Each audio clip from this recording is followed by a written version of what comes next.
I wanted to talk to you today about my first 6 months on the board.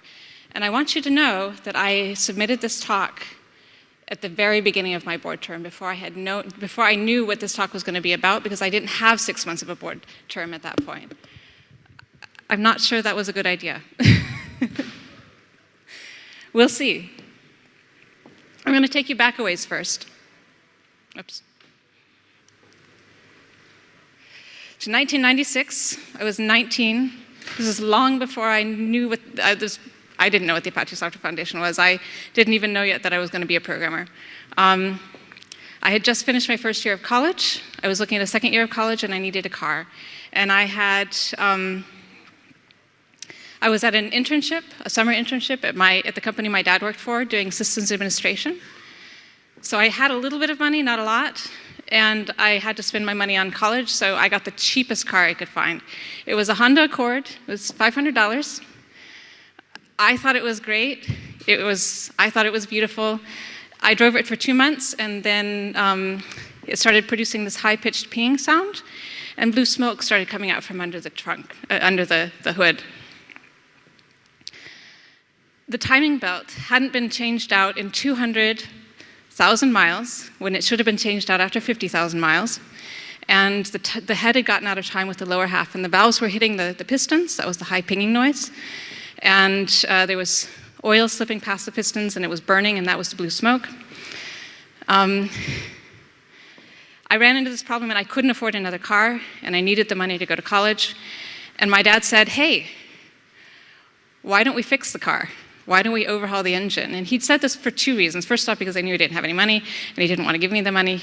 And second off, because he wanted me to have an understanding of the internals. He wanted me to understand what makes a car work so that I could take better care of it. So we went out and bought a Chilton's and took the car apart. This was an interesting experience. We did it together. This was not me handing lemonade to my father and letting him do the work. There were some things I couldn't do. As I was a 19-year-old girl, I couldn't lift certain things, and there were certain places I couldn't apply the strength that was necessary. But there were also some things he couldn't do. My hands are smaller than his, and there were little spaces that we had to manipulate things and that only I could get into. We changed out the head gasket, we changed out all of the gaskets, we changed out the timing belt, we changed out the rings, we changed out the bearings. The head gasket between the third and fourth cylinder had blown, and so we had to get the head welded. And this was the first, so we go to the machine shop, and we take the head in, and I had a couple of questions at that point, because we were going to get new rings for the pistons, and I wanted to understand, do they need to be oversized? What do we need to do to make it work? I was asking the machinist questions. He was standing here. I would ask him a question. He would turn to my dad for every single one and answer the question to my dad. And that's the first experience that I can remember where I'm fairly certain it was sexism. He was not willing to look at me and give those answers to me. Another interesting experience I had during that was when I went to buy the rings. I wanted to get the cheapest price possible, so I was calling around to lots of automobile shops. That was before the internet. I couldn't just surf. I called one shop, and I said, "I want a set of rings for a Honda Accord."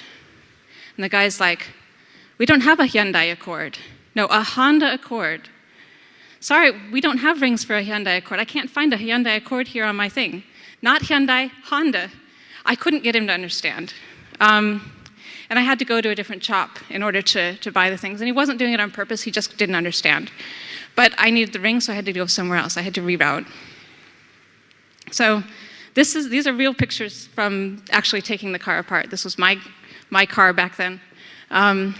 We took everything apart, replaced all of the things that needed to be replaced, put it back together again. And I drove that car through the rest of my university. And whenever there was something wrong with it, I fixed it. So let's fast forward to 2019. March 2019, I had started to become more and more involved with the Apache Software Foundation. I was asked after increasing involvement and after a keynote in Montreal, I was asked if I would be willing to run for the board. And I was a little trepidatious, I was a little scared. But I had been watching the board mailing list since 2017, so I kind of knew what I was getting into, I thought.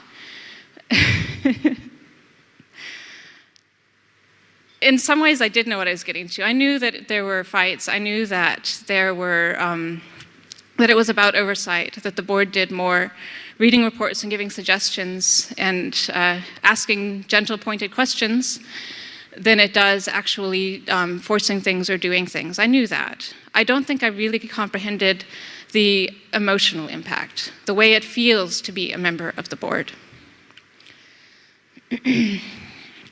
But we've accomplished a number of things, or rather the foundation has accomplished a number of things under our oversight. We aren't doing the work. It's all of the volunteers who are doing the work. So when I say we, I mean we in the sense of, I'm really proud of y'all. I'm really proud of y'all. We have done our 20th anniversary celebrations. We're putting on our second big conference this year. We have done amazing things in the projects together. It's wonderful reading the reports and seeing the progress the projects are making towards solving their problems, their community problems, their technological problems. We also did something, we met for the first time in Chicago, and we did something, well, met face-to-face rather, for the first time in Chicago, and we did something there in Chicago that I'm really proud of. We started a diversity and inclusion initiative.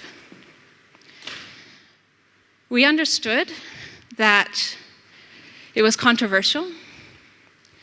We understood that it was wanted but not completely understood, and we did it anyways. And what we did there was we made it possible for volunteers who want to do the work to step up and do the work, to have a space in which to do that work.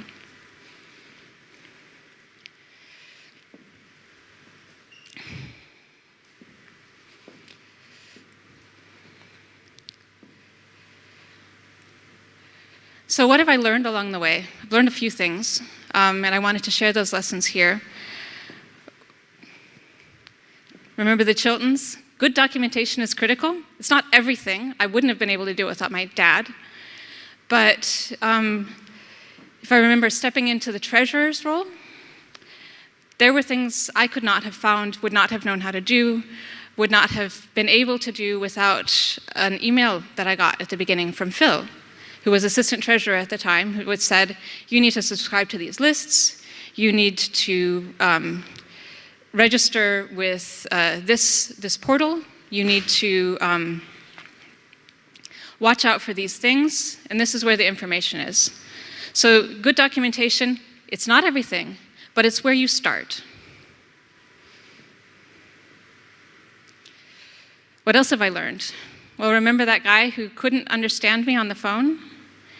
He wasn't doing it on purpose, and he wasn't trying to block me, but he didn't understand. And it didn't matter why he didn't understand, I had to go around him.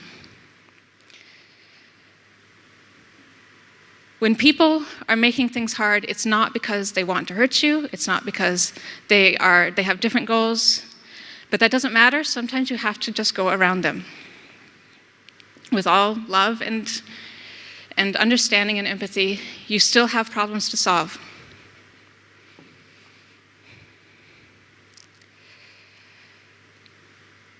Going back again to my experience overhauling that engine with my dad, I could not have done that alone. I could not have even thought of doing that alone. And Apache is that times 1,000. Don't try to do this alone. And if I go through and I think about all of the ways that the various volunteers have stepped up and helped, I'm going to name a few, but I know I'm not going to get anywhere close to everything. I saw Trevor Grant put on the Apache Roadshow in Chicago, and I saw him step up and accept the treasurer role shortly after he got his membership for the first time. I saw Ruth Sula last year in North America. I saw her volunteer to run that conference and run it with a profit. And I see her stepping up again for 2020, and I have a little bit more appreciation now for what that means, and I'm amazed. I'm just really, really impressed. I see Sharon Foga constantly, invisibly supporting everybody on the ComDev list. I see Infra every day, and they're not volunteers, and it doesn't matter because they act like volunteers anyways. They are friendly, they are kind, they are helpful even to difficult customers. They try to understand what's going on behind the question. I see Chris Dutz, who picked up TAC despite all of the ways we made it difficult for him by putting the conferences too close to each other. He picked up TAC and made it work. I see Ted Dunning and Danny Angus and Dave Fisher, who stepped up to the board when we needed somebody, and it was a difficult job, and they knew it was a difficult job, and they stepped up anyways, and especially Ted had decided he was ready for a break. He needed a break, and he'd stepped up anyways. And these are just a few of the things. I'm hoping to make a representation of the way in which all the volunteers at the foundation step up and make a difference. And the board doesn't do this. Well, with the exception of the actual 3 members of the board I mentioned, the board doesn't do this. The board just tries to make it possible to do this. But people still have to decide that they want to make this our foundation and want to change things and improve things for the better.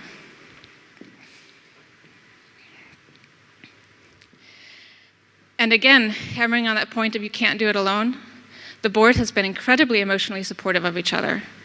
This stuff is difficult, and I don't think I can really express here on the stage how difficult it is, but I see the board standing together and supporting each other emotionally. We don't always agree. That's not what I'm talking about when I'm talking about supporting each other.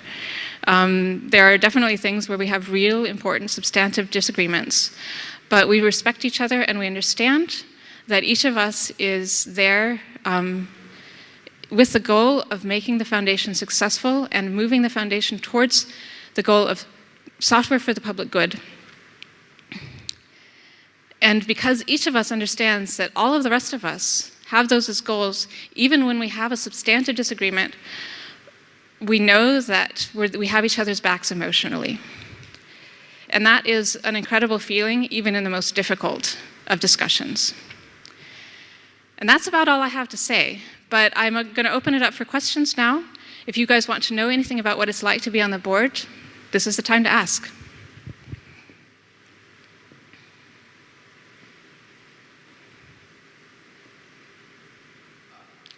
Sean? Ask me next year. I'm not going to answer that question now.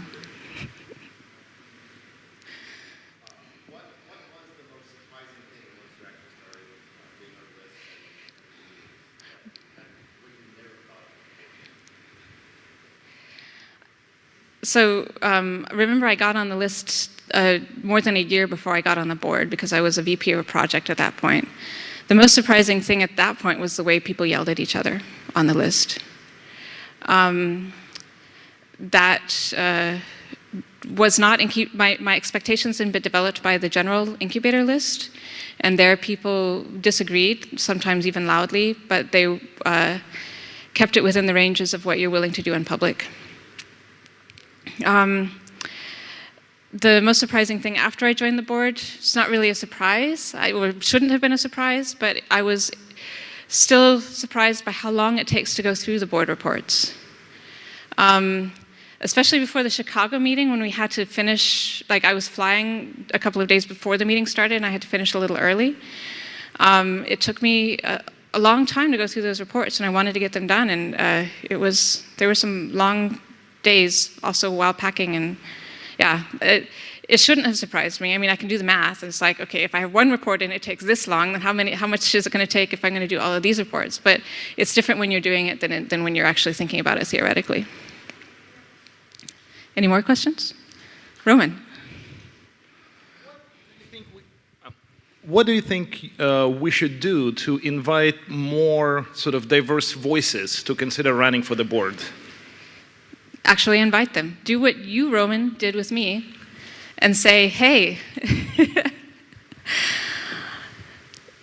open your eyes, look around you, see the people who are talking already, and who are saying things that you might find a little unexpected, and ask them if you can nominate them, and then nominate them. Or apparently Bertrand did it to Isabel without asking her the first time. Just nominate them. I've talked to one board member who said, like, I wasn't sure, like, nobody nominated me. I would have accepted a nomination, but nobody nominated me until.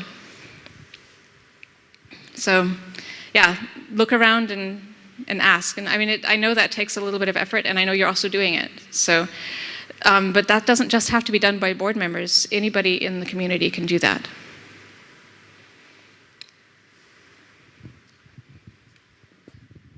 What do you suggest to if somebody is interested about the work of the board? How the non-members can follow it? So the board reports are published after 1 or 2 months. So the majority of the committers couldn't follow closely the work, right? This is not a problem you have to solve. This is a problem we have to solve. Yes, a lot of what happens on the board list is intransparent if you're not a member. I think that we should try to make more of it transparent. I would like to see more of our conversations going on the dev at community list, especially because we're talking about community issues. You can follow that list. Not as much as I would like us going on there. I'd like to see us move more of our conversations there.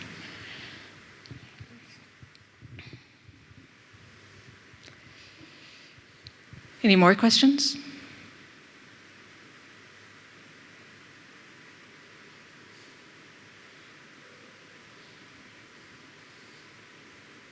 Are you sure there are no more questions? Because I'm going to stand here and make sure. Justin, just a second. Thank you. What else have you been proud to achieve in the 6 months that you've been on the board? This conference.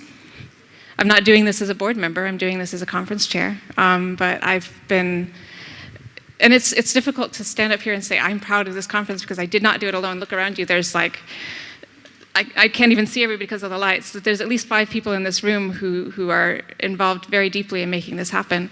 But still, I'm proud of this conference. I think we've done a good job here. So, there's a question back there.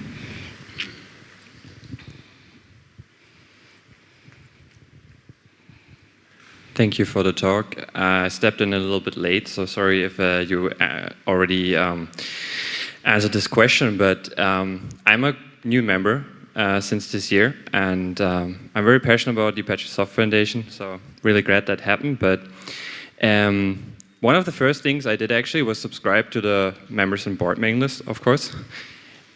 And I was really shocked, to be honest, like about the discussions going on there, like mostly related to gender and diversity. Like I'm very supportive of this initiative. I think it's great that Apache, has board, like foundational initiative, but I see there seem to be many heated discussions around these initiatives. And I was just wonder, it seemed to have calmed down, but as a new member, it kind of shocked me. And I was curious, how did you perceive this, and what did the board do to solve these fights that were going on? So this was not the first time we had talked about diversity, and when you see a conversation have a large number of emails, I think May we had over 1,000 emails to the board list. When you see a conversation like that, it's often because the conversation has already happened and hasn't been resolved before. The other times that it happened, I also had not yet joined the foundation, so in one sense, I'm in the same boat with you. I entered as a member in 2018. I'm only a member a year longer than you are. How are we going to solve this? What are we already doing to solve this? I can tell you what I personally tried to do within that conversation. I tried to stop responding. I tried to not become a part of the cycle. I don't think that's enough. I think that's a start. I think that's something an individual can do. I think we need to continue the conversation about how to improve that, because I think it is problematic. So as with many problems on the board, I can't give you a simple answer. I can't give you a, we're going to do X, Y, Z and it's done. If it were that easy, we would have already done it. Sure, yeah. I think it's like important point not to participate in this flame, the shitstorm or however you call it. And yeah, I just also thinking like, what can I do to, yeah, I mean, I tried not to do that and post something positive instead. I think that's a great idea to do. And I think, yeah, we're in a way better place now, so I'm glad about that. Thanks. I think we're running out of time. I don't want to make problems for the next speaker. If you have more comments, more questions, I will be in the expo hall all day. You feel free to approach me there. I'm sure that I can volunteer the other board members who are also sitting here. They're saying yes to also talk to them. Do you guys want to stand up for a second so people know who you are? This Rich in the feather, Roman in the purple shirt, Shane in the Hawaiian shirt. You can approach us and talk to us about things that are bothering you, that you would like to see done better, that you're already happy with. We'd love to hear praise too. And yes, I'd like to wrap it up with that. Thank you.